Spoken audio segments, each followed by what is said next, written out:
Olá, sejam todas e todos muito bem-vindos a mais um Papo de Bancário. Hoje é segunda-feira, dia 25 de outubro, 18 horas e 2 minutos. Estamos aqui para mais um papo que com certeza vai nos acalentar nessa segunda-feira. Tudo bem, Jacéia? Tudo bem, André? Eu estou vendo que já tem vários amigos, amigas chegando aqui para nos assistir.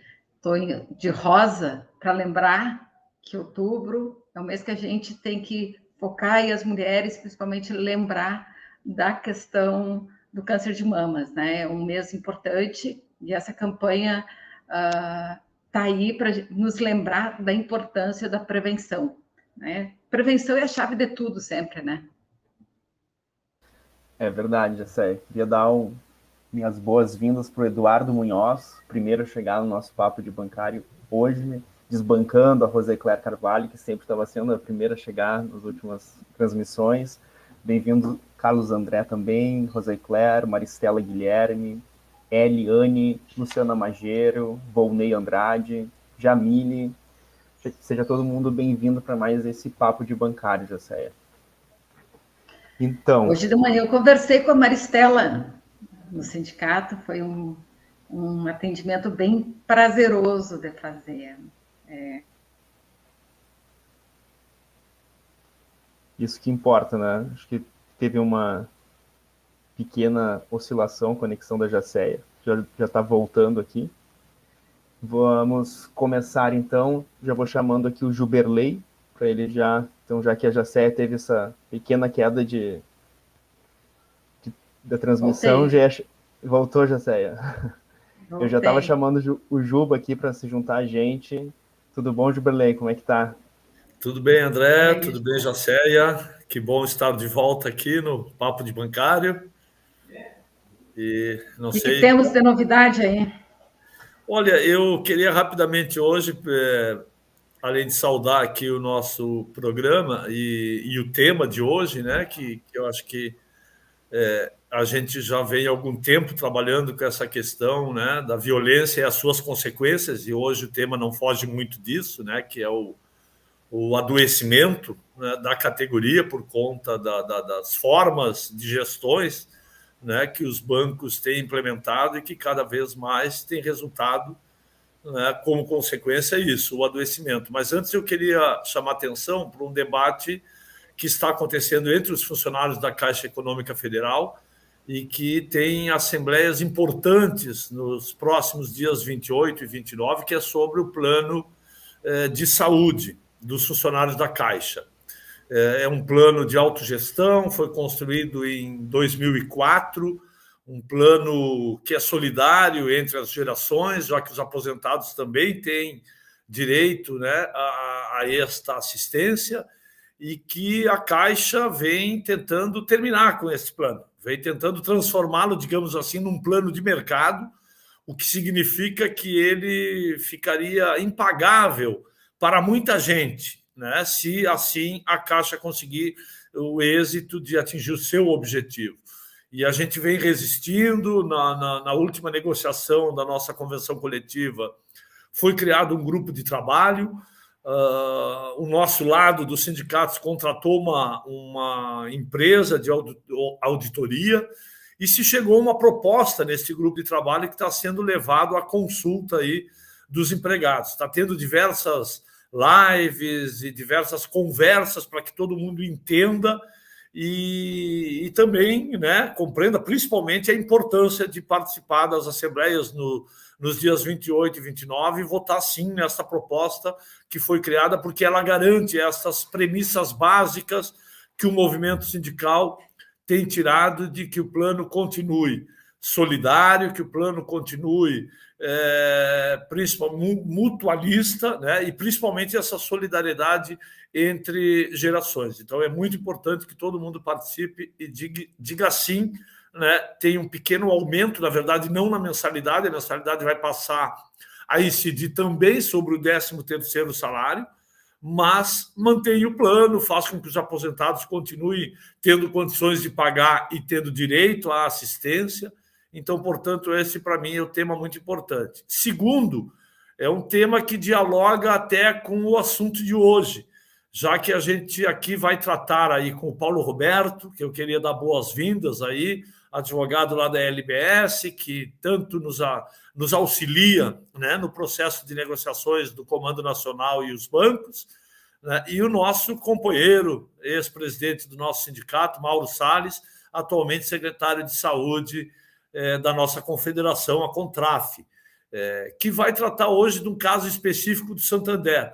Eu não vou entrar aqui neste caso específico, eu acho que esse é tema para os nossos convidados, mas chamar a atenção que o Santander tem tido uma postura nos últimos anos muito antissindical e o banco que menos respeita os seus funcionários e, por consequência, a população brasileira. Né? Este banco espanhol que tira daqui do Brasil mais de 1/4 da sua lucratividade mundial e que vem cada vez mais tomando medidas autoritárias, não negocia com a representação dos funcionários e que agora, recentemente, foi o único banco que voltou ao horário normal de antes da pandemia, sem nenhum tipo de negociação. Os demais bancos continuam com atendimento ao público limitado até às 14 horas e o Santander começou a funcionar das 9 às 16 horas. Inclusive, em municípios que antes da pandemia o horário era limitado até às 15 horas. Eles simplesmente agora não só retornaram ao horário anterior, como em alguns municípios estão ultrapassando aquele horário que era praticado antes da pandemia. E a consequência a gente já está vendo, já estamos recebendo informações que, principalmente depois das 14 horas, as agências do Santander estão superlotando, com muitas filas, porque acaba se tornando a única alternativa bancária nesse intervalo aí das 14 às 16 horas. Então, vai aqui o nosso repúdio ao Santander, né, que já não basta um conjunto de outras coisas que vem fazendo, como criando empresas não bancárias, mas que fazem serviços bancários, com uma verdadeira exploração de mão de obra. Nós já citamos aqui os exemplos das empresas aqui que funcionam em Novo Hamburgo e Campo Bom, onde algumas delas, inclusive, o acordo coletivo previa piso abaixo do salário mínimo, que eles tiveram que fazer um aditivo para pagar uma diferença para que ninguém recebesse menos que o salário mínimo nacional. Quer dizer, e agora, com mais esta medida aí autoritária, arbitrária, né, que traz como consequência uma exposição da saúde dos seus funcionários, porque, afinal de contas, nós ainda estamos vivendo a pandemia, ainda temos situações, né, de casos graves, de mortes, e não é possível, né, que o Santander, o único banco a tomar essa medida, agora, mais uma vez, né, fique impune. O movimento sindical tem denunciado, né, e cobrado junto à direção do banco, mas outras medidas estão sendo estudadas, né, inclusive com medidas judiciais possíveis, né, para que a gente possa tentar coibir esse tipo de abuso. Então, esses são os comentários que eu gostaria de deixar aqui, desejar a todos e todos um bom programa, Papo de Bancário, com esses dois excelentes convidados aí, com certeza, né, vai fazer com que a gente saia com um pouco mais de conhecimento sobre essas situações aí que os bancos vêm praticando no nosso país, em especial, mais uma vez eu cito aqui, o Banco Santander. Obrigado e uma boa noite a todos e todas. Obrigado, Juba. Muito obrigada. Obrigado a vocês. Eu estou aqui cheia de propaganda hoje. Posso fazer umas propagandas, André? Claro. Sinta-se em casa. Eu quero mostrar para o pessoal que está em casa a nossa cartilha sobre suicídio, prevenção ao suicídio e promoção da vida. Está lindíssima, está muito fácil, uma leitura muito boa, pesada, mas muito boa, e tenho certeza que ela vai colaborar com alguém que tenha um familiar que acha que está em grupo com uma ideação suicida, vai ajudar ali, é hora de fazer o quê? O que eu posso fazer? Então, quem quiser, ela empresta, passa no sindicato que está na portaria lá, é só pegar, tá? Tá linda e muito boa. E tem um outro comercial para fazer, vou aproveitar, estou aqui a moça dos comerciais. Eu recebi uma mensagem esse final de semana que me deixou muito feliz. Primeiro porque eu acompanhei a história dessa bancária por muitos anos até chegar na aposentadoria dela.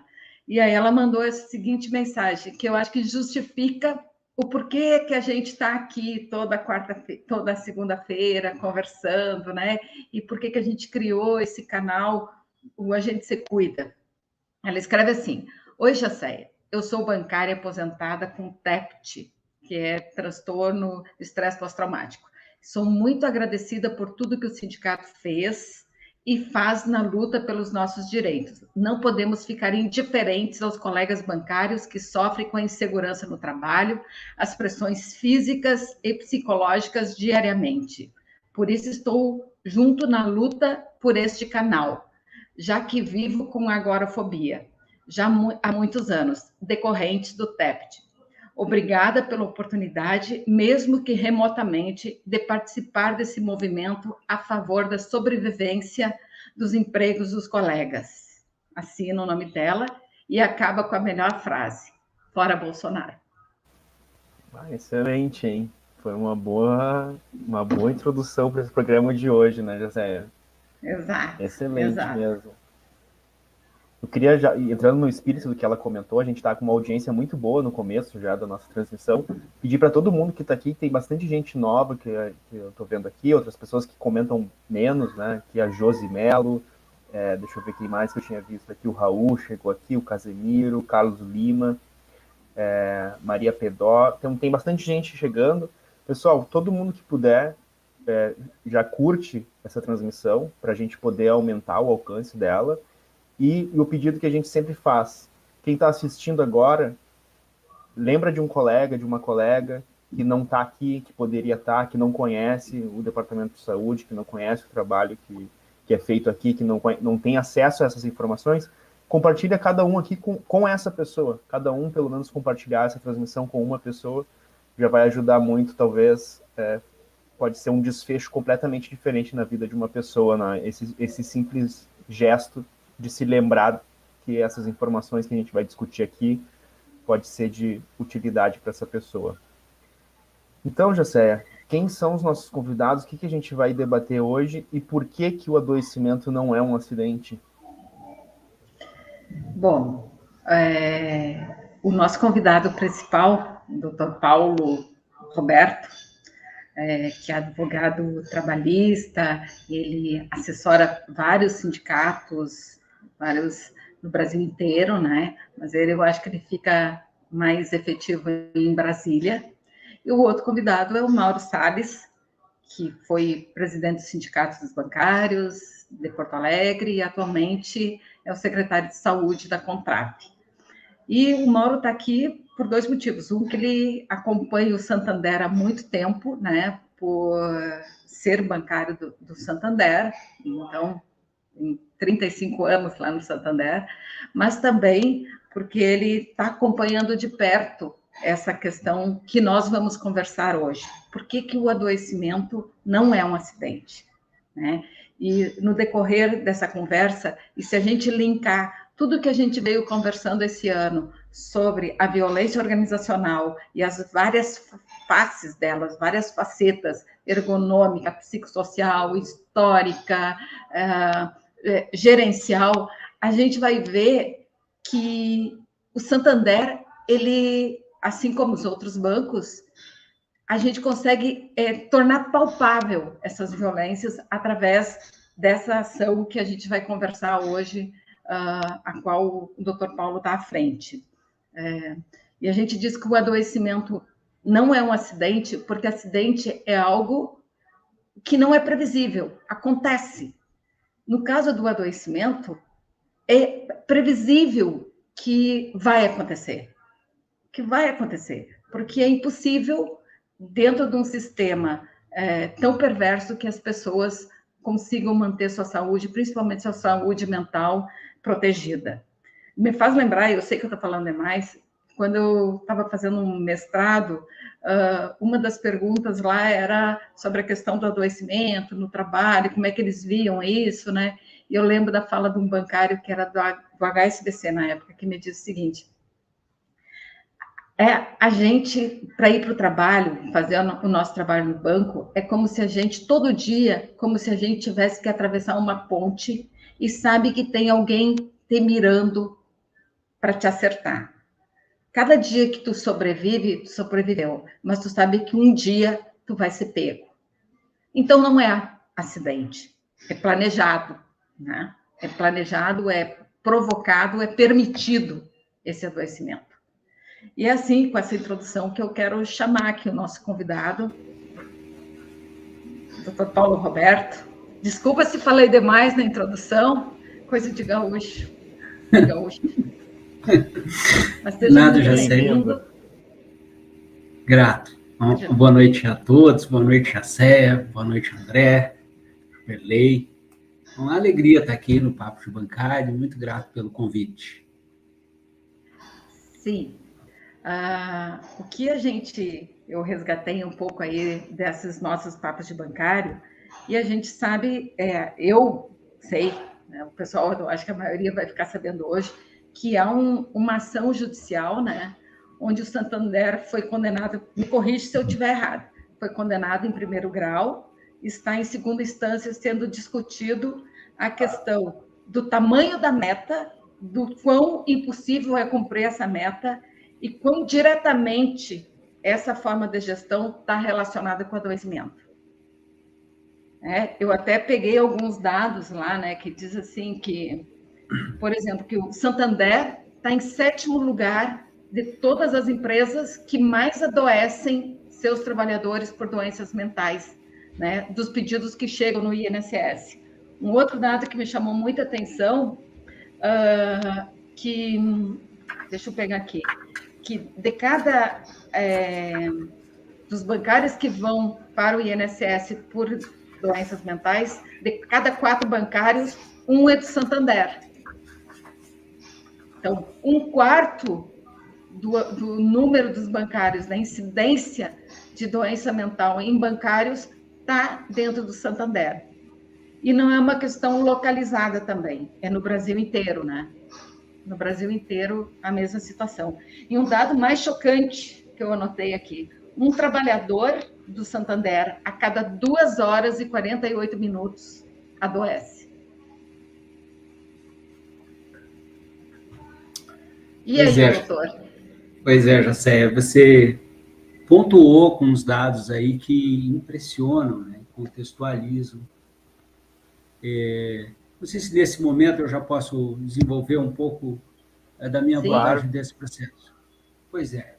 Então, é de fato uma ação judicial de abrangência nacional, em que o Santander foi condenado pela prática de assédio moral contra seus empregados, por impor metas abusivas e por cobrá-las de maneira a desestabilizar psicologicamente as pessoas.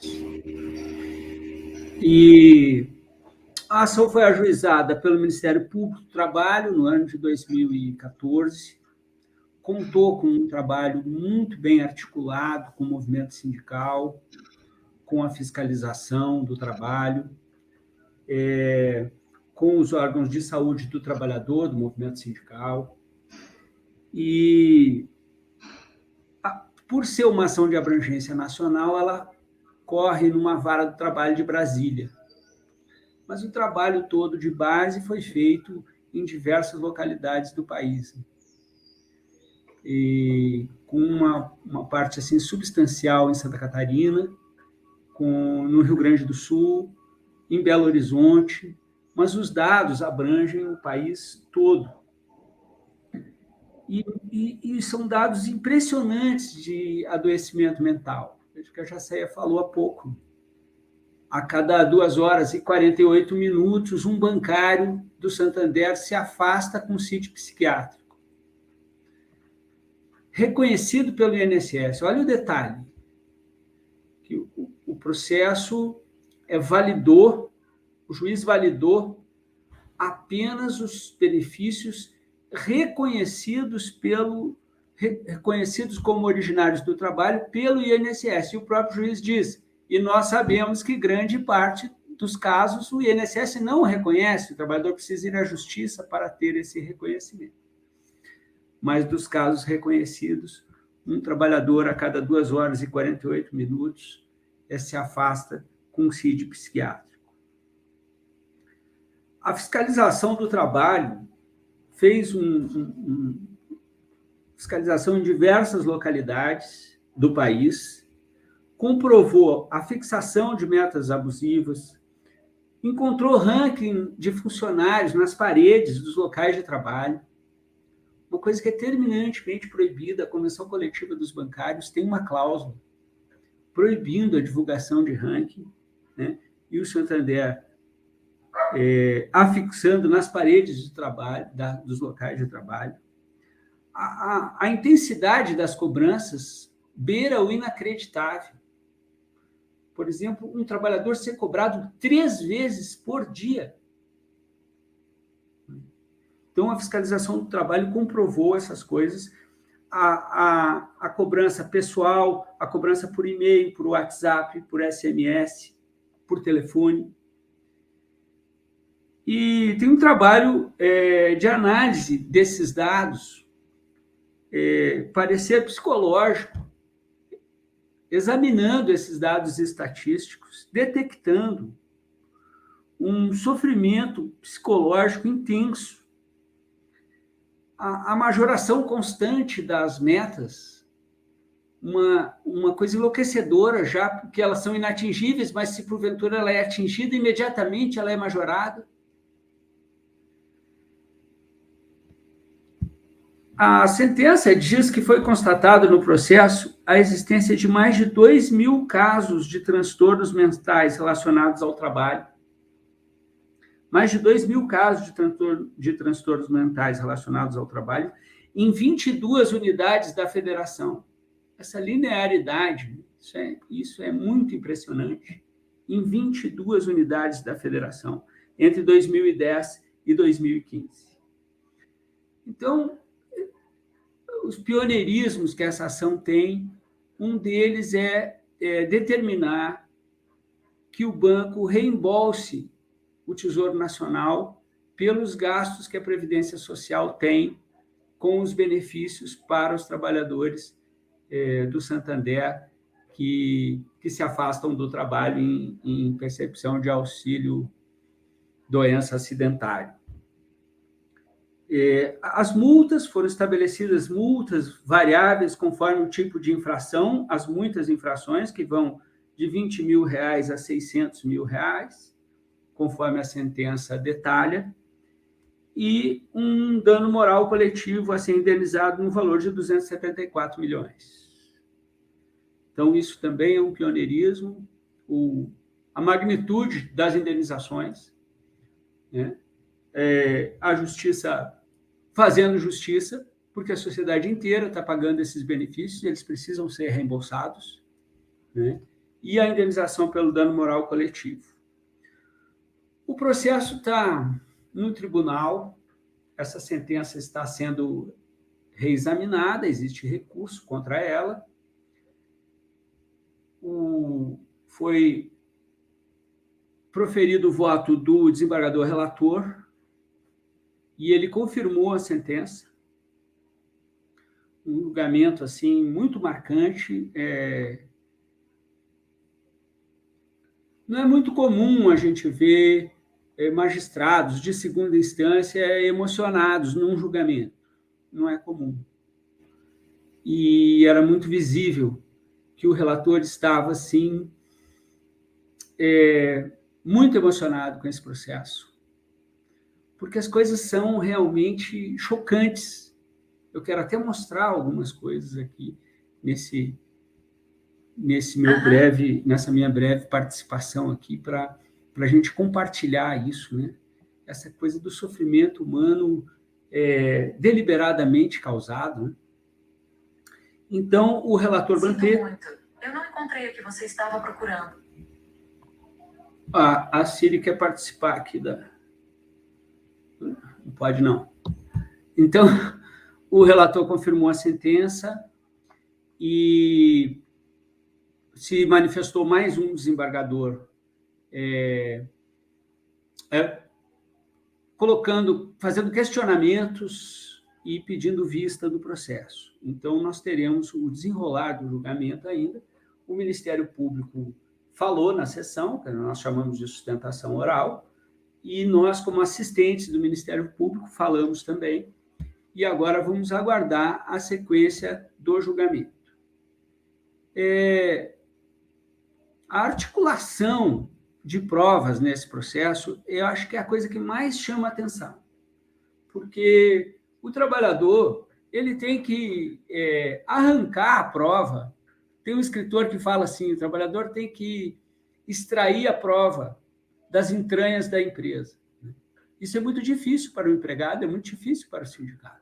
E, nesse processo, através dessa atuação coordenada entre o Ministério Público, entre o movimento sindical, a fiscalização do trabalho, ele tem uma riqueza de prova. Então, isso é impressionante, isso é muito importante. Ele tem os dados epidemiológicos, que é uma espécie de uma caixa preta que se abriu nesse processo, né?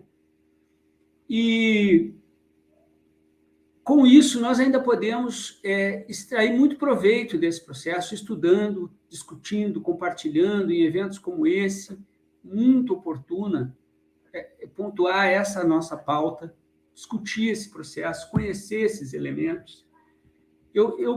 Por exemplo, eu vou ler algumas coisas que as testemunhas falaram nesse processo, tá? Eu vou ler sem dizer quem é a testemunha, porque esse processo corre em segredo de justiça. O banco conseguiu essa façanha, foi decretado segredo de justiça nesse processo, então a gente tem que ter algum cuidado com a divulgação. Mas vamos lá, trechos de depoimentos de testemunhas. O coordenador está afastado em razão de tentativa de suicídio, que pensa que a tentativa de suicídio do coordenador está relacionada com as condições de trabalho, uma vez que o coordenador não consegue nem chegar perto da agência onde trabalha, que o volume de trabalho é intenso e que a depoente trabalha sozinha. Próxima testemunha. Pensava em bater meta do momento que acordava até quando dormia, que a partir de janeiro de 2014 passou a apresentar problemas de saúde consistentes em distúrbio de sono, alteração do apetite, ansiedade, gastrite, síndrome de intestino irritado, crise de enxaqueca, labirintite, e no final de 2014 recebeu o diagnóstico de depressão e síndrome do pânico. Eu até tenho uma certa dificuldade de ler, mas algumas coisas aqui eu preciso pontuar. Em razão das condições de trabalho, o gerente de pessoa jurídica se afastou para tratamento de saúde no período de fevereiro a dezembro, com diagnóstico de síndrome do pânico e depressão. O coordenador tentou se suicidar e permanece afastado por problemas de saúde. O volume de trabalho é intenso e trabalha sob permanente tensão. A forma de cobrança de metas é inadequada e gera constrangimento. O banco realiza cobranças excessivas sem assegurar condições para o cumprimento das exigências. Outra testemunha. Todos os bancários trabalham sob intensa pressão. Além da meta ser abusiva, a cobrança é excessiva. Acontecia das metas estipuladas pelo banco não serem condizentes com o perfil socioeconômico da região. A depoente tem um colega de trabalho que, em razão da inadequação das condições, não consegue, até hoje, entrar na agência do Santander onde trabalhava. Esse colega chora ao tentar entrar na agência. Então, são alguns trechos de depoimento que eu achei importante a gente ler aqui, e no mais as testemunhas, são muitos depoimentos, falam de cobrança diária. Tem uma testemunha que diz que ela própria, durante alguns anos, ela ia cobrando as metas de um por um dos colegas todo dia. Testemunha que diz que a reunião de cobrança de meta era diária e que havia pessoas chorando nessa reunião. Relatos de pessoas que compraram títulos para amenizar o não cumprimento da meta. Uma prática chamada compromisso, que eu achei especialmente agressiva, que a pessoa é perguntada publicamente quanto você vai vender hoje. A pessoa tem que dizer um número e depois, se ela não cumpre, ela é cobrada em público. Você se comprometeu, por que você não cumpriu? Enfim, eu fico por aqui, então.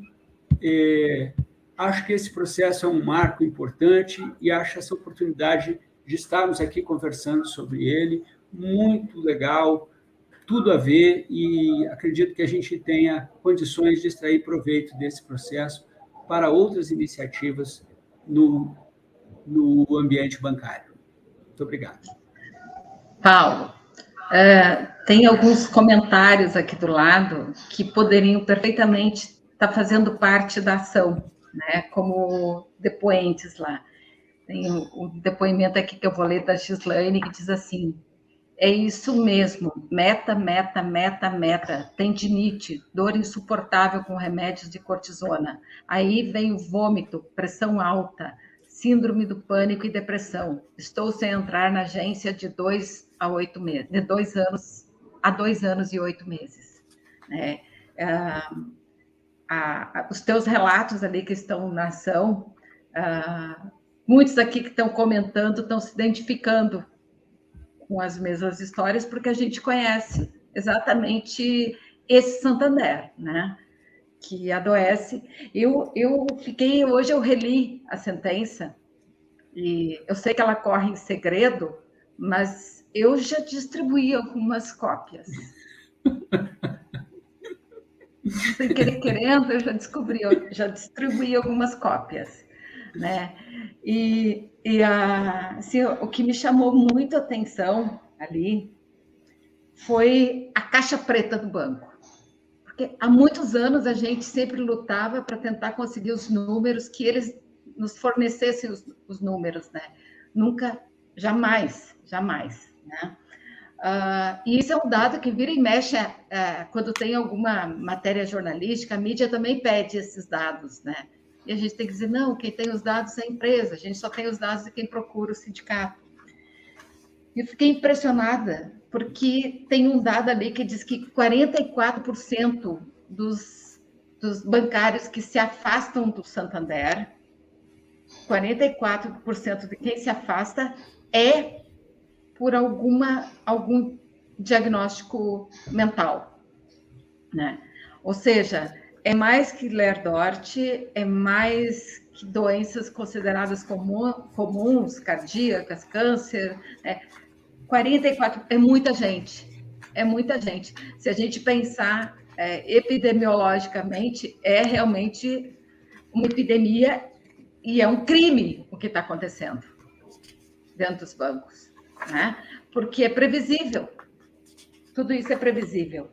E eu li também uma parte onde foi ouvida a médica do banco, a qual ela sustenta que o banco tem uma excelente prática, né? Eu já estive em reuniões com a doutora Gesuelda, sei lá, é um nome diferente assim, que ela sustenta que é o Retorne Bem, os programas do banco, que eles têm todo o cuidado, mas a gente sabe que na prática, e essa ação demonstra também, né, que o PCMSO, os exames médicos do banco, ou não existe ou é uma fraude, né? Exatamente. Joséia, você falou um dado e eu quero enfatizá-lo, porque nesses dados os achados são muito interessantes, e esse especialmente. O juiz compara os números do Banco Santander com ramos inteiros da economia. Então, assim, uma única empresa está em 7º lugar. Uma única empresa, que é o Santander, está em 7º lugar em adoecimento, à frente, por exemplo, em 8º lugar, está o ramo da vigilância e segurança privada. Pense bem, um ramo da economia em todo o país tem menos adoecimento que uma empresa chamada Santander.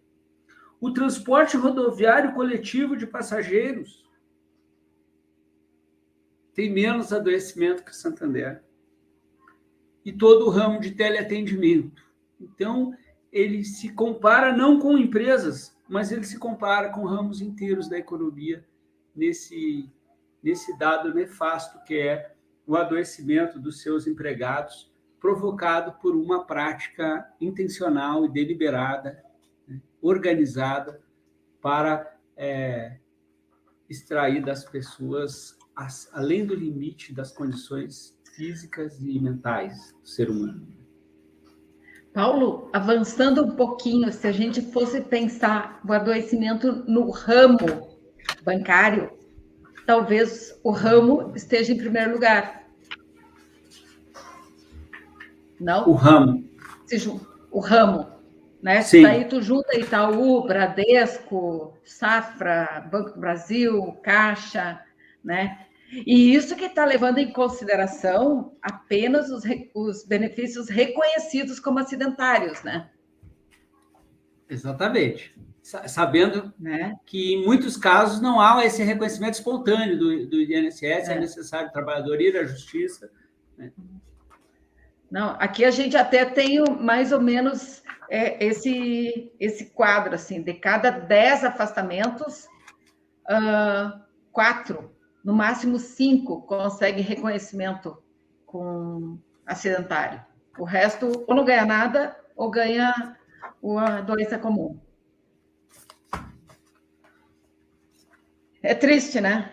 É triste, Jacéia, é triste. E é importante nós dizermos para as pessoas, olha, o sindicato com essa porta de acolhimento é um lugar certo para você ir. Eu digo nas situações que eu participo, como aqui, não sofra sozinho, vá no sindicato, vai encontrar lá pessoas que sabem o que você está passando e podem lhe dar um suporte de diversas maneiras, psicológico, jurídico, né? E isso é fundamental. Eu estou muito contente de estar aqui com vocês, eu tenho um reconhecimento pelo trabalho que as entidades fazem, especialmente sindicatos bancários de Porto Alegre, e é uma experiência de um trabalho aí que já vai há algumas décadas, não é, Jacéia? Sim, sim. Eu queria saber, Paulo, uma questão... 30 anos. 30 anos. Sim. Fala. Paulo, eu acho que seria legal comentar como que vocês construíram essa tese jurídica que vocês estão, né, conseguiram já esse voto favorável do relator, porque a longo tempo, né, se fala da dificuldade de colocar a meta como um elemento adoecedor por falta de parâmetros que pudessem comprovar que o adoecimento é decorrente da meta e não de outros fatores, como muitas vezes o sistema financeiro tenta imputar, dizendo que são questões externas ao banco que promovem isso. Poderia comentar um pouco como que vocês construíram essa tese de conseguir mostrar que, de fato, é a meta e não outra variável que adoece e na intensidade que adoece? E por que, na tua opinião, isso conseguiu, pelo menos até agora, até esse momento, promover um certo convencimento dos juízes? André, uma coisa que diferenciou esse processo, que tornou assim, muito marcante essa situação, foi um ponto que eu mencionei há pouco, que foi a quantidade de prova que foi possível reunir, né? Isso foi decisivo, porque foi possível estabelecer um nexo entre as práticas e os afastamentos, entrevistando as pessoas, ouvindo os depoimentos dela em juízo, fazendo relatórios das práticas constatadas nos locais de trabalho, fazendo um estudo psicológico da situação dos trabalhadores afastados, né?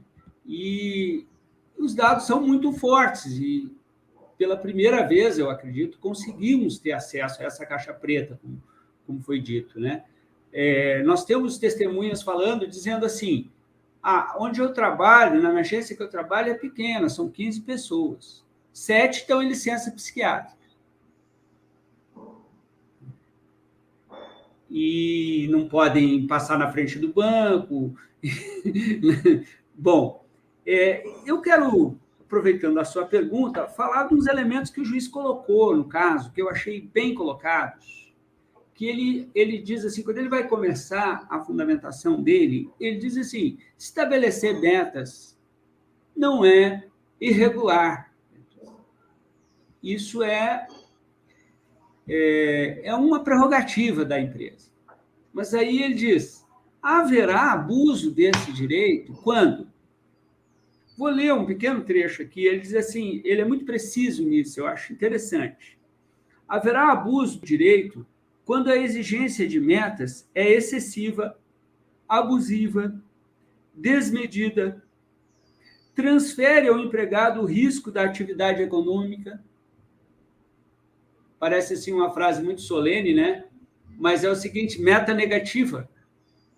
Meta negativa é transferir ao empregado o risco da atividade econômica. Quer dizer que se o cliente fizer um resgate, isso foi comprovado no processo, o gerente da carteira tem uma pontuação negativa na sua meta.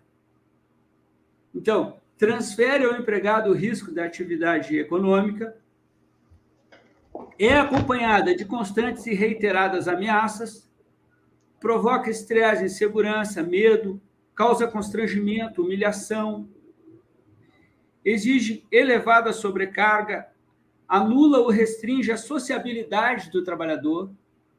Me doeu especialmente ler que uma testemunha dizendo que ela vai ao churrasco. Olha, na vida pessoal dela, ela vai ao churrasco e fica procurando vender os produtos dela para atingir a meta. Né? Então, assim, anula ou restringe a sociabilidade do trabalhador, alcança ou afeta os períodos de descanso, de repouso, de lazer e convívio familiar. Então, é isso que se conseguiu provar, André. É esse grau de abusividade das metas do Santander. Eu tenho aqui anotado no meu caderninho, Paulo,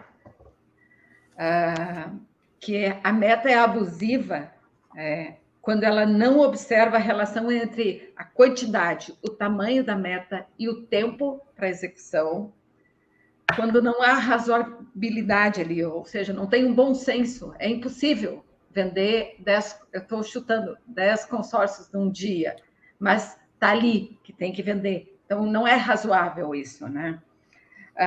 Não se fornece os instrumentos e os equipamentos necessários, né? A questão da majoração progressiva, tu bate a meta e ela continua crescendo, isso caracteriza como uma meta abusiva, né?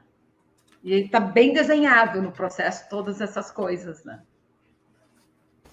E como a gente viu aqui nos comentários, muitas pessoas falando de outros bancos, que isso que acontece no Santander não é um privilégio do Santander, né? Mas que isso se verifica, inclusive, em outros bancos. E a gente, no Departamento de Saúde, há uns 2 ou 3 anos atrás, a gente fez uma análise psicossocial daquele instrumento de avaliação de metas do Itaú, do Trilhas, e a gente se deparou com questões muito semelhantes a essas que são apontadas aí também da questão do Santander. Então, acho que seria interessante a gente comentar também de que forma que esse julgamento, essa ação, ela pode, em breve, também repercutir para discutir a cobrança de metas em outros bancos. Como é que está sendo visto isso? Tem fundamentos daqui que podem abrir um importante precedente para modificar a correlação de força nos tribunais, para se pensar a questão de metas para outros bancos e, quem sabe, até para outras categorias de trabalhadores, na tua opinião, Paulo? André, é muito importante esse aspecto que você agora trouxe. Eu vejo esse processo com um potencial para ser um marco no judiciário, na Justiça do Trabalho, do enquadramento das metas abusivas. Uma conjunção de fatores, né? Eu não me canso de falar, Gostaria de poder cumprimentar todas as pessoas que trabalharam, que esse processo é uma construção coletiva, muitas pessoas, e que diligenciaram no país todo, fizeram um trabalho de profundidade, um trabalho de volume, mas de qualidade. Então, ele lança luzes para serem aproveitadas pela classe trabalhadora com esse problema, porque eu acredito aí as pessoas que comentaram, né, que não é só no Santander. Eu tenho certeza disso, que talvez o Santander se singularize pela agressividade, talvez ele tenha uma agressividade que lhe é peculiar, mas eu acredito que está disseminado, especialmente no setor financeiro, né, essa maneira de tratar o trabalhador. E estou, assim, muito esperançoso de que nós possamos colher frutos para além desse processo, por esse importante trabalho que foi feito aí a muitas mãos, né, para construir a prova dessa ação. Doutor Paulo, eu acho que está na hora da gente chamar o Mauro para fazer parte da nossa conversa, né? E eu sei que o Mauro também é um entusiasta com esse trabalho, né? Ele está bem afinado também, estudando bastante essa questão. Seja bem-vindo, Mauro. Obrigado. Uma boa noite, Jacéia. Paulo, eu chamo o doutor Paulo e pediu para chamar de Paulo. O André. Satisfação os ouvintes, os teleouvintes. Está mais uma vez aqui conversando com todos e todas, mas eu queria, começando, eu queria, né, comungar o que vocês estão falando aí da importância desse trabalho. E antes disso, eu queria fazer um comentário aí que a sustentação oral do Paulo foi muito elogiada. Eu conversei com membros do Ministério Público lá, elogiaram bastante a sustentação que o Paulo fez com o assistente do técnico, né, técnico, usam aí formal, porque ele se dedicou, né, Paulo? Acho que se sensibilizou com o tema, com o processo, né, entrou no processo. Né? A gente vê no depoimento aqui, isso é extremamente importante. E também, o que o Paulo também sustenta muito, esse trabalho coletivo. Foi um trabalho que começou em Santa Catarina, né? O Ministério Público, foi uma articulação com o Ministério Público, com a DRT, na época, a Superintendência Regional do Trabalho, né? E com o apoio dos sindicatos, da Federação dos Trabalhadores lá de Santa Catarina, que participaram desde o início. Eu acho que essa conjugação essa junção de forças, digamos, que propiciou isso, né? O envolvimento dos trabalhadores foi extremamente importante para entrar nas agências, para os trabalhadores darem depoimento com mais tranquilidade, né? Então, e isso gerou, né, um grupo de trabalho do Ministério Público para fiscalizar banco em nível nacional e também um grupo de trabalho de auditores fiscais da DRT, né? Por isso que, além que gerou fiscalização em vários lugares, gerou provas, né, como foi dito, e, né, gerou essa ação do Santander, mas não foi só o Santander, tem um inquérito, né, que do Itaú aqui em Porto Alegre, aqui na quarta região, que o Itaú com medidas protelatórias, né, tentando empurrar com a barriga o processo, que não culminou em ação ainda, mas tem uma ação do Banco do Brasil, se não me engano, de São Paulo, e do Bradesco no Rio de Janeiro, né? Tudo dessa força-tarefa, digamos assim, que foi constituída, né, em torno desse, né, da fiscalização do banco, especialmente a questão de metas, assédio moral, a pressão por resultados, né? Então, isso é muito importante e a gente está acompanhando desde o início esse processo todo. Até porque, né, eu acho que é preciso acabar com a impunidade, né, fazer justiça, porque isso continua acontecendo. né? E piorando ainda, né? Tudo que está relatado ali no processo continua acontecendo, né? E de forma mais perversa ainda, porque esse processo de competição hoje da concorrência entre os bancos tô apertando o torniquete na categoria muito mais, né? Enquanto tramita esse processo trabalhista, as coisas estão acontecendo ainda, as pessoas estão adoecendo e morrendo também, porque tem um nível de suicídio elevado na nossa categoria. Então, é importante fazer justiça e enquadrar, né? Principalmente esse Banco Santander aí, que é um banco de uma perversidade enorme, né? Onde o espírito do negócio em primeiro lugar. Eu acho que o mais importante desse processo é que ele conseguiu revelar o que a gente, empiricamente, a gente fala, dá um discurso, né? Dando discurso, né? Depoimentos na mídia, na sindical, enfim, mas aí ele teve uma robusta... robustas provas, né, que demonstraram o que a gente fala, conseguir materializar isso em prova. Isso eu acho que foi, né, foi muito importante, né, um conjunto de elementos que se conectaram, né, e provaram a ligação entre os programas de metas dos bancos, né, é o mecanismo, né, esse mecanismo adoecedor foi desvelado, né, numa peça jurídica. Nós tivemos a sorte também que esse juiz aí, ele dominava o assunto, tem muitos juízes que não dominam o juiz de primeira instância. Então, isso é muito importante, né?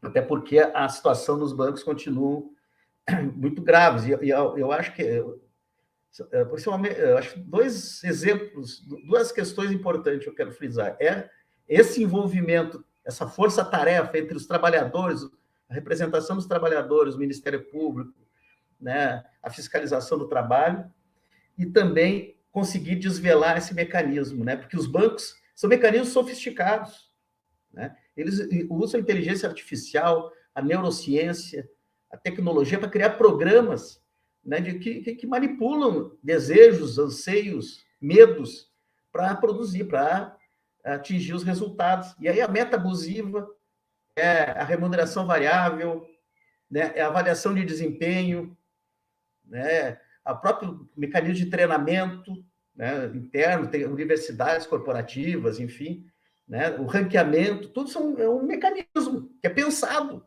Por isso que não é algo acidental, é pensado, né, para gerar lucro. E o custo humano e o fator humano é desprezado, né, troca. Então, uma ação dessa é extremamente importante se a gente conseguir ter sucesso no final. O importante, além do que vocês falaram da ação, tem um elemento que eu achei muito importante, que é a questão, a sentença obriga os bancos a negociar as metas com o movimento sindical, né? Então, isso senta na mesa, não dá para continuar como está, né? Então, é algo que é também inédito, é muito difícil, né? Numa sentença ter esse tipo de elementos. Eu tenho dito, mais do que os 274 mil né, na reparação que eles estão lá, a indenização que eles estão obrigando o banco na primeira instância, é evitar as metas, a participação do meio sindical para a gente poder resolver isso. Eu friso, né, que ela está acontecendo ainda e pode ser um marco, né? Porque, infelizmente, eu estava numa negociação com a FENABAN agora pela manhã. Um dos temas nós queremos discutir metas abusivas e adoecimento, porque o nível de adoecimento na categoria é enorme, todos os dados ali, a sentença mostra isso, e os dados, ano a ano, estão comprovando isso. Pela primeira vez, né, os bancos, em 2019, pela primeira vez, os bancos toparam discutir metas e adoecimento. Nós estávamos pautando isso há muito tempo com os bancos, né? É que nem o assédio moral. Nós pautamos assédio moral, eles não queriam saber, não era problema, era conflito interpessoal, não queriam discutir assédio moral. Chegou uma hora que eles não conseguiam mais botar debaixo do tapete, não conseguiam mais esconder sentaram na mesa e a gente conseguiu alguns avanços e algumas cláusulas coibindo o assédio moral. Né? Como a Ler Dort também veio lá na década de 80, 90, também não queria discutir Ler Dort, que não existia, que era um problema era psicológico. Mauro, Oi.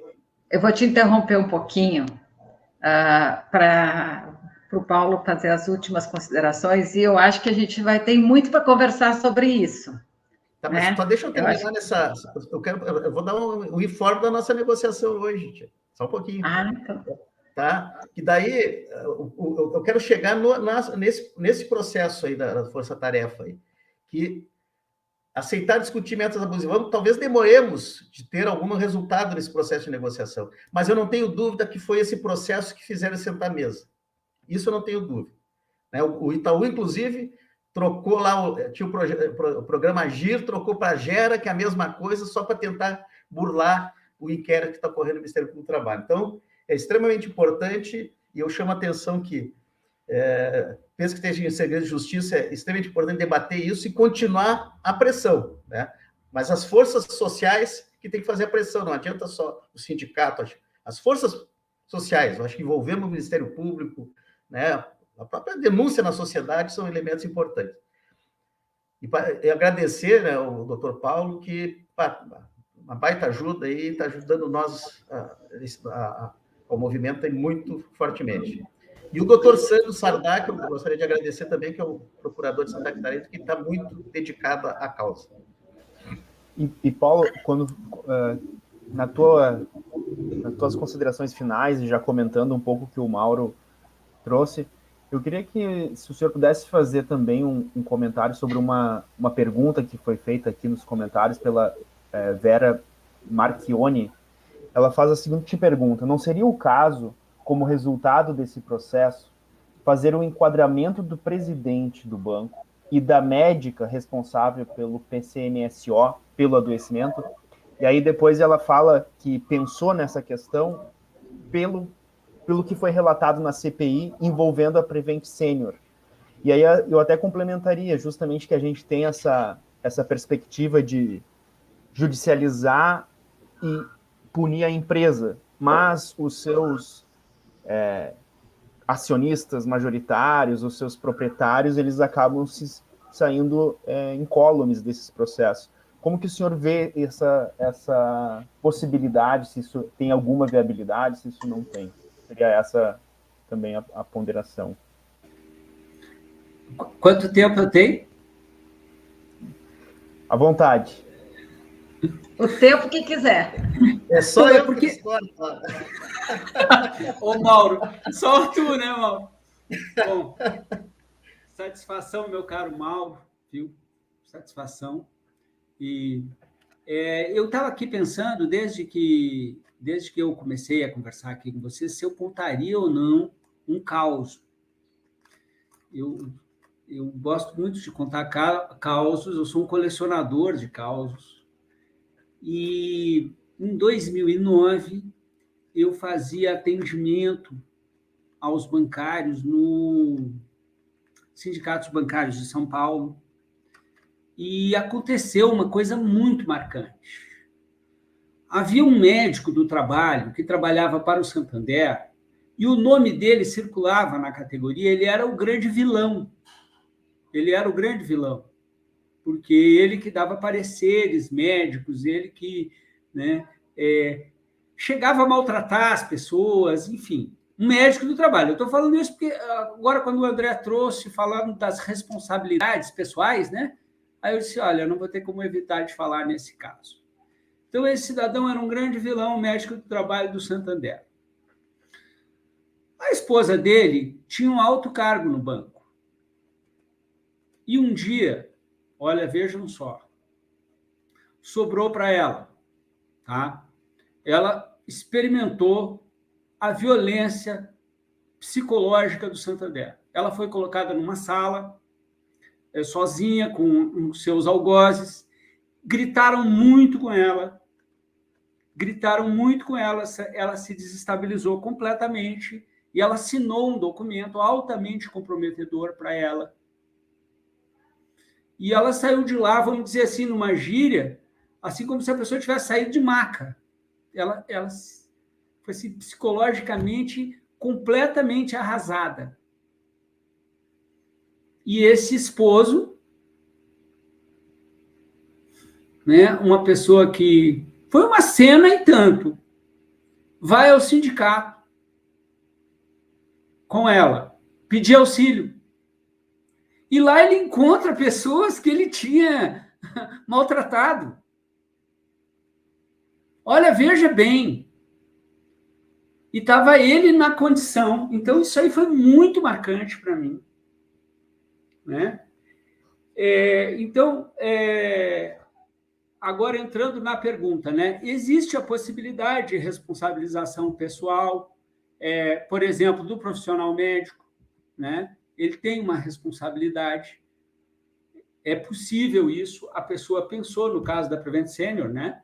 Quando fez a pergunta. Então, isso é plausível, isso é possível. Podemos aprofundar isso e, principalmente, essas responsabilidades profissionais, técnicas, né? Como eu repito, como é o caso do médico, é possível, sim, que as pessoas respondam pelo que fizeram judicialmente. Em princípio, a responsabilidade é do banco, porque cada uma dessas pessoas, quando age como um preposto da pessoa jurídica, já que a pessoa jurídica, ela mesma, ela não pratica nada, né? Cada ato que ela pratica, ele se materializa porque alguém, algum gestor, algum dirigente, enfim, como o direito trata como preposto, algum preposto age causando esses danos, então a pessoa jurídica, em princípio, responde. Mas é possível se chegar, sim, a uma responsabilização pessoal. Eu queria, antes também do senhor sair, a sua opinião sobre uma das condenações que está lá na sentença, que diz que a meta ela vai ter que ser discutida em conjunto com os trabalhadores. O tamanho da meta terá que ser discutida, construída com os trabalhadores. Vê espaço para isso? Em primeiro lugar, se o banco fosse pensar bem no que quer fazer e quisesse construir realmente um sistema saudável, ele construiria as metas com seus empregados. Porque coisas impostas de baixo para cima, goela abaixo, evidentemente que não vão ser compradas pelo trabalhador, o que seria muito diferente se fosse colhidas democraticamente no ambiente de trabalho, do que é possível fazer, valorizar a experiência das pessoas, o conhecimento que elas têm, porque é elas que têm o conhecimento, né? Elas que conhecem carteira, conhecem cliente, conhecem a região onde elas estão trabalhando, conhecem o perfil daquela população e daquela clientela. Então, em princípio, um objetivo que fosse a empresa construir, eu vou chamar de objetivo, um objetivo comum para as suas unidades, seria construída com seus empregados. Eles não veem assim, porque é isso que a gente está falando desde o início, né? Não é acidente, né? Não é fortuito e não é casual. É intenção deliberada de exploração levada às últimas consequências. Mas é possível, sim, que essa sentença seja mantida, e seria aí, sim, um marco extraordinário, porque existe um certo tabu no Brasil, não há em outros países, mas no Brasil há um tabu de que o sindicato não poderia participar da gestão. Isso é um equívoco. Isso é um equívoco. Então, eu acho que existe a possibilidade de termos esse marco, de que vá para a mesa de negociação e ali receba aquele fortalecimento que é a construção coletiva e dialética das normas, como se faz todo ano, e o movimento sindical bancário dá esse...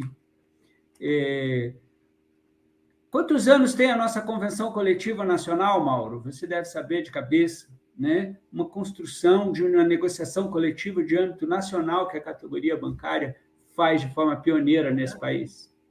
Tem em torno de 30 anos. Foi da década de 90, 93. Extraordinário. Então é isso.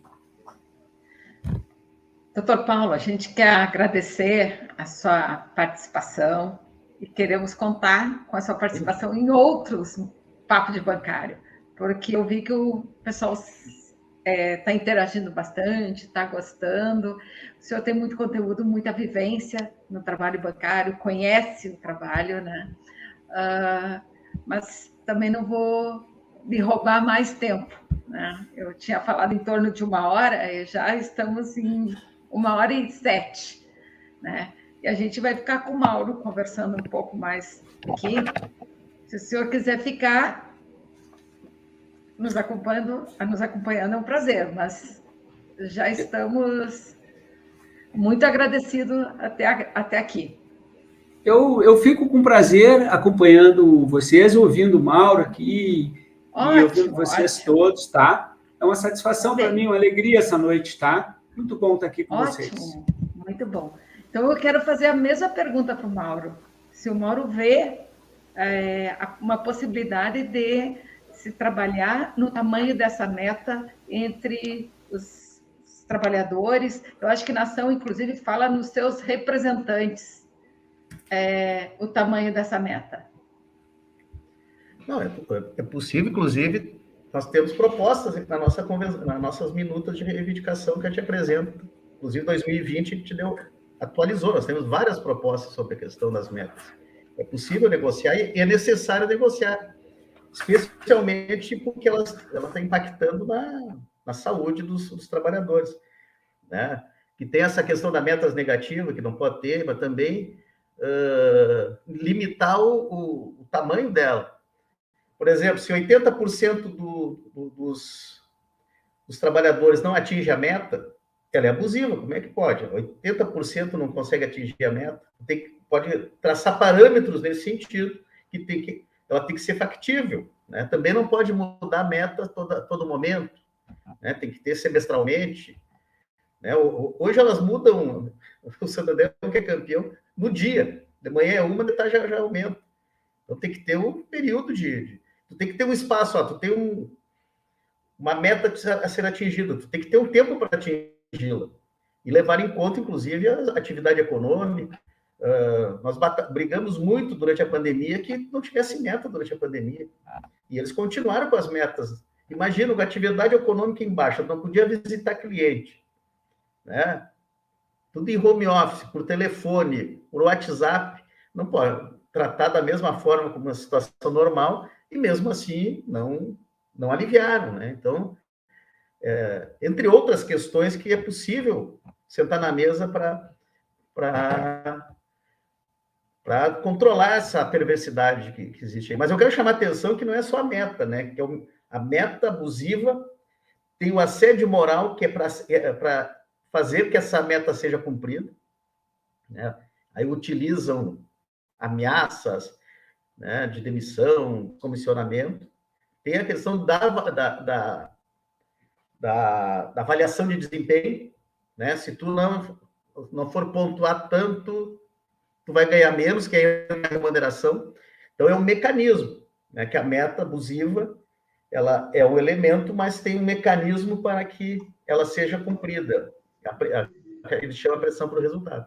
Então, isso é extremamente importante. Essa era uma questão, Mauro, que estava aqui para eu perguntar. O quanto influencia na saúde, né, a questão da remuneração variável? Se tem impacto isso na saúde? Eu não tenho dúvida. É a cenourinha, né? Tu fica ali, faz parte da tua remuneração, né? Praticamente é isso, porque o valor fixo cada vez menor, tu depende da remuneração variável, tu atinge ela batendo a meta. Então, se tu não bater a meta, tu vai perder 2 vezes. Primeiro, tu diminui a tua avaliação, tu pode ir para a rua, levar uma pressão do chefe. Segundo, diminui a tua remuneração, né? E daí tu fica refém disso. Isso eu quero insistir muito, isso é utilizado, né? Inclusive, eles usam modelos matemáticos aí para ser utilizado para que o resultado ocorra. e aí estoura as pessoas, né? Não, chega uma hora que ninguém aguenta, né? Porque ela não é uma meta factível. Por que a gente chama abusiva, inatingível? Porque são metas que não sua maior parte não são atingíveis facilmente e se são a muito custo. Acho que o Paulo falou aí, o bancário é meio discriminado em festa de família, lá vem o chato bancário, que tem que vender seguro, tem que vender para bater a meta, né? Fim de semana, domingo, né? Eu tenho exemplo, né? Colegas que vão na universidade, no intervalo, botam uma banquinha ali, uma mesinha para vender produto bancário. Então, isso tudo estoura as pessoas, né? Não é muito perverso, né? É muito perverso, né? E especialmente em banco privado, descartam, né? Tem um debate com o Itaú, que o Itaú está demitindo. Daí eles vêm com estatística lá, não, mas olha aqui, o estoque de trabalhadores continua o mesmo. Só que o problema é o turnover, né? Eles demitem e contratam gente nova com menor salário, né? Com mais gás. Daí, quando está desgastado lá, o trabalhador demite e contrata outro. Então, é um mecanismo muito perverso, né? Que eu acho que, voltando a essa ação, isso pode nos ajudar por duas coisas: a tentar negociar para minorar a situação, ou obrigá-los judicialmente a fazê-lo, né? E dar visibilidade ao problema, né? Eu acho que muitas vezes a sociedade acha que trabalho bancário é barbadia, é tudo bonitinho, olha ali aquelas agências clean, né? Todo mundo gravatadinho, acha que não tem a noção do desgaste que é o trabalho bancário hoje, né? E muito mais grave, eu quero chamar a atenção, nós estamos vivendo um momento de alto risco, né? Então, nós estamos de adoecimento, nós estamos numa crise social e econômica, né? Nós estamos lá, os bancos estão uma reestruturação, uma concorrência enorme com as fintechs, as cooperativas de crédito, né? E os bancos estão tentando correr atrás, então, a concorrência está muito acirrada no sistema, na atividade econômica, e aí, para manter a remuneração, que eles precisam dar satisfação aos acionistas, né? Aonde que aperta o torniquete? Tem que cumprir as metas, vão aumentando para se equilibrar. Eu dou um exemplo, então, que eu já sei, acho que postou no grupo, uma colega, hoje no WhatsApp, que uma colega disse que a gestora dela disse para ela o seguinte: olha, como teve o aumento foi 10% a reposição salarial da nossa campanha hoje, graças ao acordo do ano passado, a inflação mais 0,5%, deu 10%. Então, como foi muito acima da expectativa dos bancos, então tem que aumentar a meta para compensar isso. Então, olha o raciocínio, né? Então, teve 10% de aumento, então nós vamos ter que compensar que isso diminuiu, né, a remuneração dos bancos. Então, essa é a lógica que a gente enfrenta no nosso cotidiano, e, infelizmente, os bancos têm muita impunidade, né? Eles contratam juristas. Eu estava falando com o Paulo que eles devem estar fazendo um lobby danado lá Eu quero perguntar para o Paulo aí mais uma questão que o Mauro levantou agora, né? A questão tem o lobby. Em que momento essa ação poderá ser publicitada?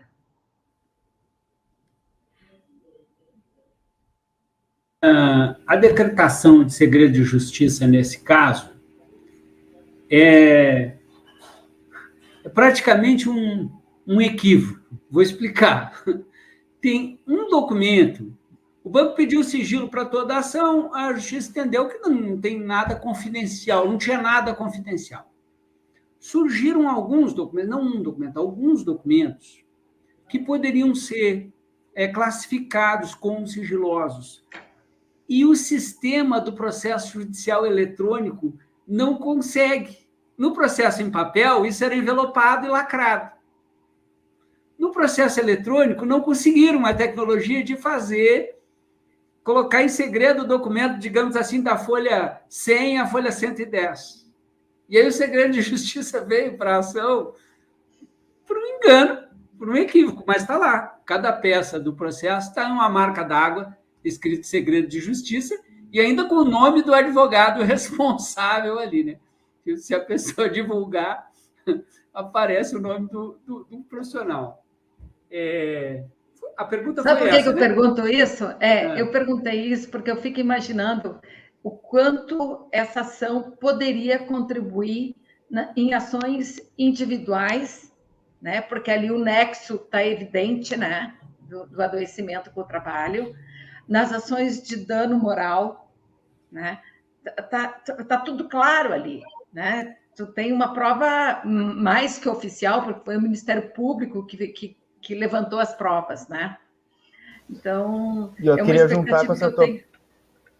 eu queria Fala, juntar com André. essa tua pergunta, Jacéia, que tem dois comentários aqui, um da Vera Marchione também, e outro da, deixa eu ver o nome dela, é a Ana Dourado, que as duas mencionaram se nesse processo não seria passível de um TAC, né, de um termo de ajustamento de conduta, e pelo que eu entendi, teve uma proposta de TAC, mas não foi cumprida. Né? Se vocês pudessem falar, porque eu acho que as pessoas ainda nem todo mundo está sabendo qual era essa proposta de TAC, por que não foi cumprido, se vai ser cumprido, se não vai. Não sei se começa o Paulo falando, depois o Mauro complementa. Na questão anterior, só para acrescentar, nós pretendemos conseguir levantar esse segredo de justiça. Tenho conversado com o doutor Santos Sardá. Quero aproveitar para falar o nome do doutor Santos Sardá aqui, pessoa emblemática nessa ação, se dedicou e se dedica muito para essa ação, um procurador que tem um trabalho respeitável, admirável. Então, já tivemos conversando, eu e o doutor Santos Sardá, já que eu atuo como assistente do Ministério Público, para demonstrar ao juízo a importância de levantar o sigilo desse processo. Né? A outra questão do TAC me permite falar um outro ponto. As pessoas falaram da sustentação oral, gostaram da sustentação oral que eu fiz, e eu não se trata de nenhum tipo de vaidade, não. Eu posso explicar o que aconteceu. O banco é o recorrente, então os advogados dele falaram primeiro. E eu fiquei perplexo, Jacéia, Mauro e André, com a arrogância do banco, pelo comportamento do banco no tribunal. Então, foi preciso dar uma resposta, que não é possível que eles ainda vão cantar de galo dentro da Justiça do Trabalho. E eu disse, então vocês acham que fazem pouco? Vocês acham pouco esse massacre psicológico das pessoas? E vocês estão aqui dizendo para nós que fiz porque quis. Então, foi preciso tirar o couro deles lá, e por isso que as pessoas falam que a sustentação oral. Então, é nesse sentido. Então, é por isso que eles não fazem o TAC. Eles ficam ofendidíssimos. Eles ficam, André, eles se dão por ofendidos com essas ações. Eles dizem que eles são maravilhosos. Tudo isso é calúnia. Na verdade, os TACs, eles acontecem, né? Os TACs acontecem antes, na fase de inquérito ainda, né? Exato. O Ministério Público chega e diz, eles negaram o TAC. Completamente. Por isso que foram condenados. Exatamente. Eles negaram porque, na visão deles, eles não fazem nada de errado, não precisam se ajustar, né? O TAC é termo de ajustamento de conduta. O cara é tão gostoso que ele não precisa se ajustar em nada. Na cabeça dele, né? Estamos nessa peleia com um inquérito aqui em Porto Alegre do Itaú. E daqui 15 dias a gente vai fazer essa conversa sobre o Itaú, né? Que está nesse mesmo processo. Eles já negaram fazer TAC, né? Vão juntando documento, tentando escapar, mas o cerco está grande. O cerco está grande. Mauro. do Itaú é claro, procedimento protelatório. Né? Agora me preocupa também a lentidão das instituições da justiça, porque quanto mais vai demorando, daqui a pouco a realidade muda, piora, e as pessoas adoecem, aí leva 10 anos, cara, tu não repara nada, né? Porque já saiu do banco, já morreu, já adoeceu, né? Esse processo do Itaú está mais robusto ainda que esse do Santander, porque houve uma avaliação do programa Agir, né? O sindicato, contratamos lá a perita técnico, um contador, ele destrinchou o mecanismo do programa próprio, esse o Agir. É por isso que a minha desconfiança é que a troca para o Gera tem muito a ver com esse inquérito, né? Vou trocar o nome. Aliás, os bancos gostam muito, tem esses programas, eles criam um monte de programa de bem-estar, umas perfumarias, mas como forma de driblar a fiscalização e driblar, né, a própria legislação, as normas legais, né? Então é algo... Por isso que, voltando ao processo, conseguir pegar isso através da fiscalização, né? Por exemplo, o PCMSO, que é o Programa de Saúde Ocupacional, que é da norma NR7, o fiscal ali mostrou que eles não tinham o PCMSO. Né? Quando tem é pro forma, é perfumaria. Agora, no caso, nem tinha.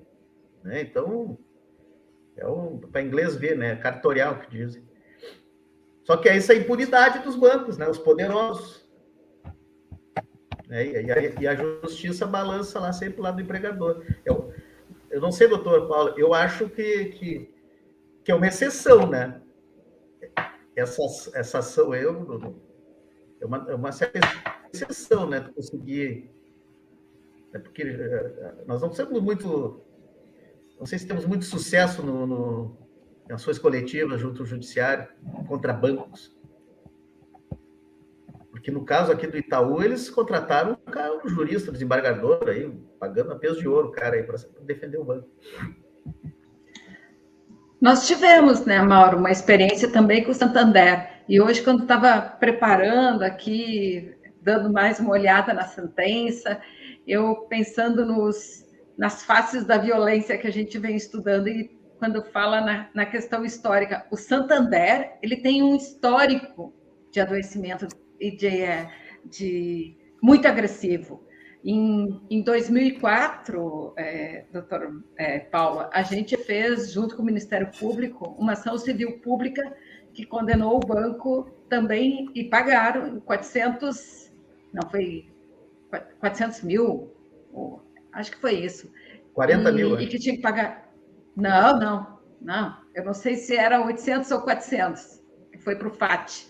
Né? E que era uma ação extrema, a inicial dela tinha 200 páginas, com 37 depoimentos, e todos sobre questão de discriminação de doentes. Uma ação civil pública, julgada, transitada, tudo certinho, não tem mais recurso, né? Onde o banco tem que suspender as demissões dos doentes e encaminhar para o INSS. Claro que eles daí eles têm que realizar exame demissional sempre, está nessa ação. Ela ficou restrita à base de Porto Alegre, talvez por isso que não tenha expandido, né? Descumpre sistematicamente, e já tem uma condenação, transitado, julgado e já engavetado.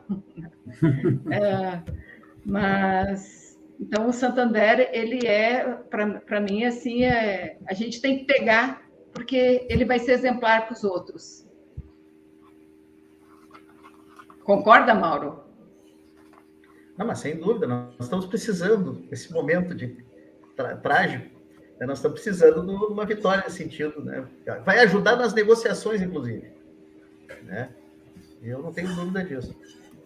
E eu quero chamar a atenção também, fazer um gancho, da importância de ter instituições, né, que funcionem. Hoje, graças à fiscalização do trabalho que funcionou, que chegamos a esse resultado.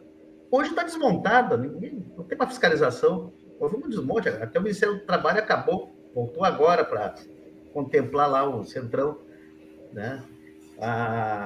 Então, é algo...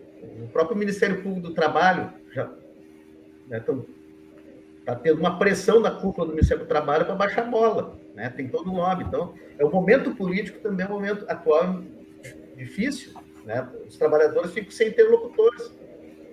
Aí resta o sindicato, né? Nessas horas, quem é que tu olha para o lado? É o sindicato que protege, porque as instituições, né, estão cada vez mais distantes, né, dessa realidade, cada vez mais protegendo, né, os poderosos, né? O Ministério do Trabalho, fiscalização, né, todos os...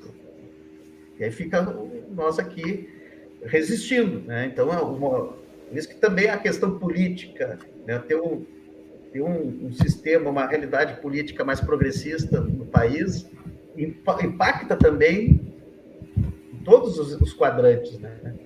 Então, teve um momento mais progressista no Brasil, a gente teve conquistas, avanços, inclusive, né?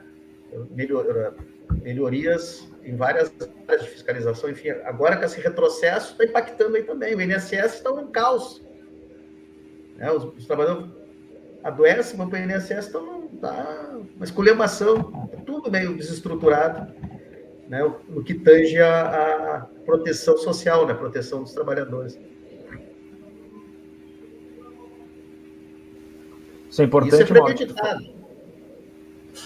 Isso que tu está falando é importante, Mauro, porque tem esse comentário aqui do Wellington, né? Ele coloca essa relação que tu está trazendo entre os políticos e o sistema financeiro como um todo, né? E ele coloca aqui, que o primeiro comentário dele, que ministros vão tanto na sede do Santander quanto do Bradesco, ou seja, os ministros do atual governo, né, estão ajudando os banqueiros. E aí ele coloca aqui uma informação que eu não tinha essa informação, não sei se vocês têm, que o chefe do Banco Central era o tesoureiro, né, o Roberto Campos Neto, era o tesoureiro do Santander. Eu não tinha essa informação, não sei se vocês confirmam essa informação, mas é uma questão muito importante para a gente estar dialogando aqui com todos os bancários, para entender que esse problema dos bancos e dos bancários não começa nos bancos e não começa nos bancários, é um problema muito maior, né? No Banco Central, todos os presidentes do Banco Central oriundos do sistema financeiro. A gente até brinca que o Banco Central é o sindicato dos bancos, né? Então, e ainda a autonomia, a autonomia do Banco Central. Agora saiu a notícia ali do cara consultando, o presidente do Banco Central consultando o dono do BTG Pactual, tá? Que independência é essa? Independência do país, né? De costa para o país. Agora está a serviço, como sempre, né, da banca.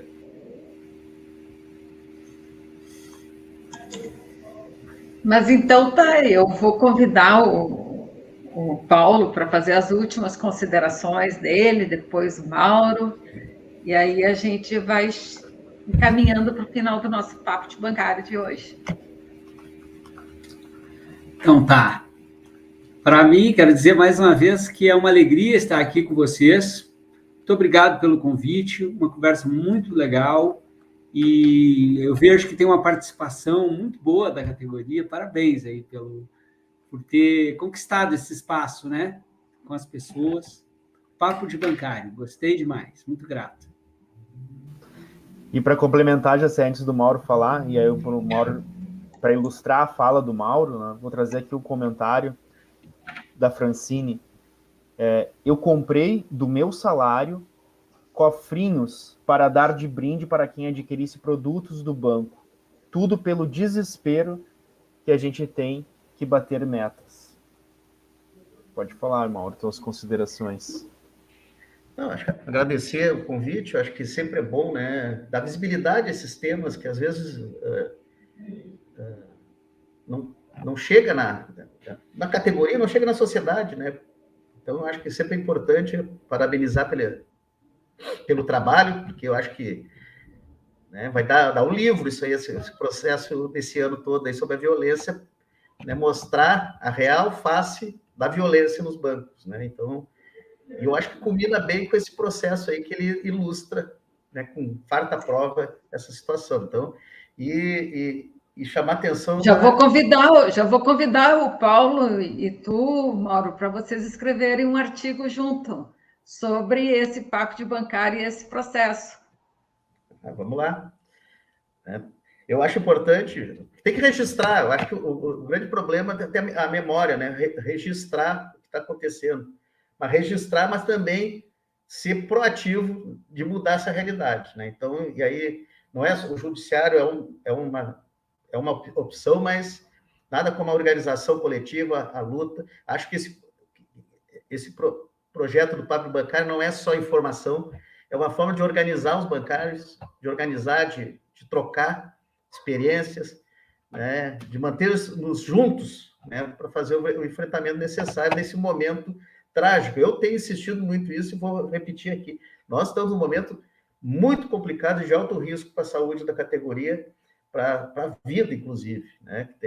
Conjunção de fatores, a tempestade perfeita, né? Se os dados, os elementos que foram trazidos nesse processo, que eu acho que foi em 2014, né, mas tem dados de 2017 ali que foram sendo acrescentados no Ministério Público. Se isso já é grave, eu tenho convicção que hoje está pior, né? Por tudo que eu falei antes, por circunstâncias, né? A própria pandemia, a reestruturação, a crise social, econômica, enfim. Então, é uma responsabilidade nossa acolher os bancários e cobrar a responsabilização, né, dos entes públicos, e especialmente do empregador, que é os bancos. Eles têm responsabilidade e, bem ou mal, temos uma legislação ainda que pode ser utilizada. Eles desmontaram muitos preceitos legais, mas ainda tem uma legislação que temos que usar se for necessário. Obrigado, desculpe ter falado demais aí. Não, nem precisei te cortar, Mauro, hoje. Só uma vez. Então foi bem, foi tranquilo. Obrigada aos nossos convidados. Obrigado, Mauro. Obrigado, Paulo. A gente se vê. Eu e o André seguimos aqui mais um pouquinho. Tchau. Tchau. Tchau, Mauro. Valeu, tchau, obrigado. Paulo. Até a próxima.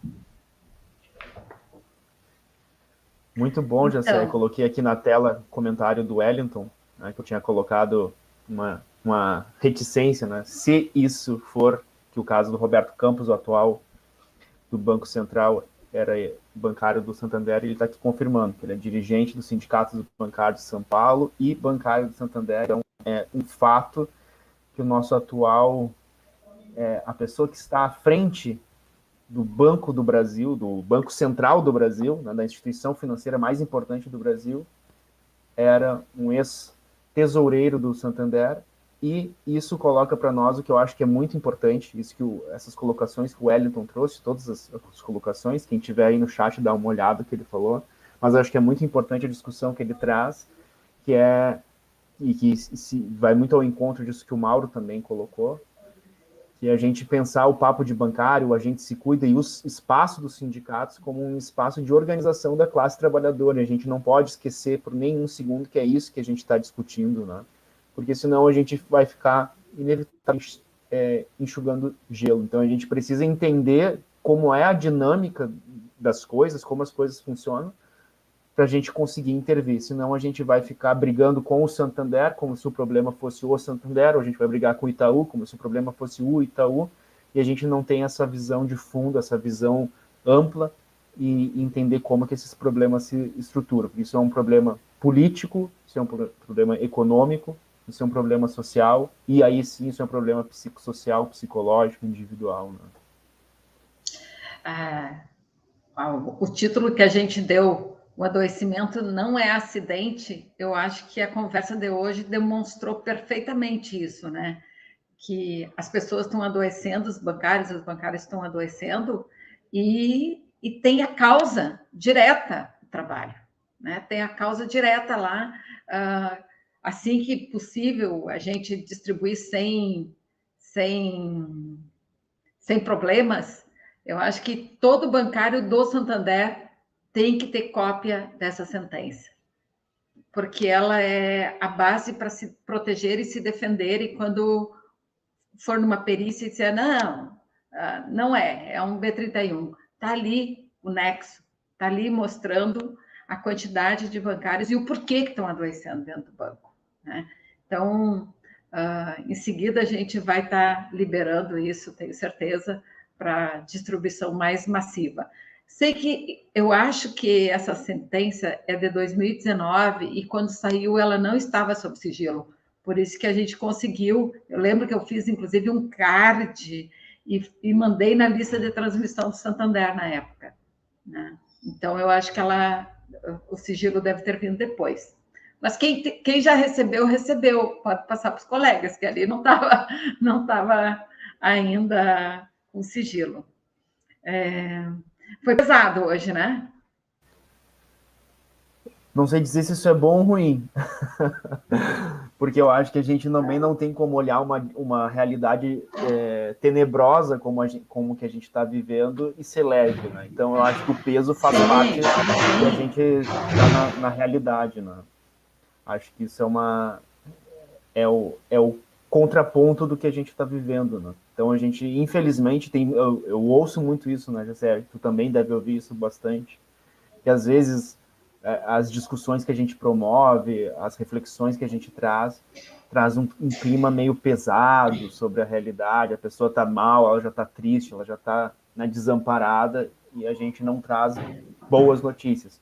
Mas, por outro lado, eu acho que a gente está trazendo aqui a importância de se organizar em torno de um projeto, se organizar com uma lógica, com início, meio e fim, entender o que faz os prejuízos que nós temos e, a partir daí, pensar nas soluções que a gente pode vislumbrar, né? Olha, já tem vizinha aqui mexendo em panela, né? Mas já está ficando meio barulhenta a casa. Eu estava pensando, enquanto eu falava, que mesmo que o assunto seja difícil, seja pesado, é conhecimento. E conhecimento é poder. Isso nos empodera, né? E eu acho que esse é o nosso... E eu estou muito feliz, Jessé, não sei se tu percebeu, hoje teve muita gente comentando, muita gente diferente comentando aqui, a gente fica muito feliz de estar chegando a novas pessoas, então todo mundo que puder se inscrever, se organizar em torno dessa ideia, desse papo de bancário, a gente vai ficar muito contentes de poder conversar, poder trocar ideias, projetar planos e resistir juntos, né, Jessé? Porque ninguém resiste sozinho, né? Vamos pedir para o pessoal que está aqui, quem não se inscreveu ainda no canal, se inscrever no canal, né? É muito importante isso, é como a gente faz chegar a informação a mais pessoas. Quem já está inscrito, compartilhe o canal com outros colegas. Isso vai crescendo o bolo, vai crescendo a maionese, né? Então, não deixa de compartilhar. Lembrar o pessoal que está afastado e agora com a questão do peixe fino, que quem precisar de atendimento presencial, a gente está lá, é só chamar ali no Agente Se Cuida e agendar um horário. Isso é para a segurança de quem vai ao sindicato e também de quem está lá trabalhando, né? Para não fazer nenhum tipo de aglomeração. É isso, eu acho, né? É isso. Daqui 15 dias a gente continua essa discussão sobre os casos concretos e a gente vai trazer o processo contra o Itaú. E eu acho que é bem importante a gente analisar e conseguir ver que toda essa discussão que a gente fez até aqui, teórica, ela não é só abstrata, ela tem um fundo concreto muito importante e que vai ajudar a gente, todo mundo, os bancários, as bancárias, o próprio sindicato, a entender o que a gente está vivendo e a gente desenvolver estratégias de enfrentamento. Então, até daqui 15 dias no Papo de Bancário, todas as quartas-feiras, 15 horas, tem grupo de ação solidária, o GAS, todos e todas são muito bem-vindos, entrem em contato com a gente Se Cuida, a gente está fazendo os encontros online, então é uma oportunidade de se conhecer, de conversar, trocar ideias. Estão muito legais os encontros do GAS, né? O pessoal está participando, bastante gente nova chegando. Então, ó, tá aí o telefone, manda ali, assim, me adiciona no grupo do gás, que aí a gente adiciona, conversa ali, dá tudo certinho. Quarta-feira a gente se vê de novo às 15 horas. Isso, André. Isso aí, José. Então, até a próxima. Fique bem, todos Até a fiquem bem, próxima. permaneçam se cuidando e resistir sempre. Até. Isso. Até. Beijo. Tchau.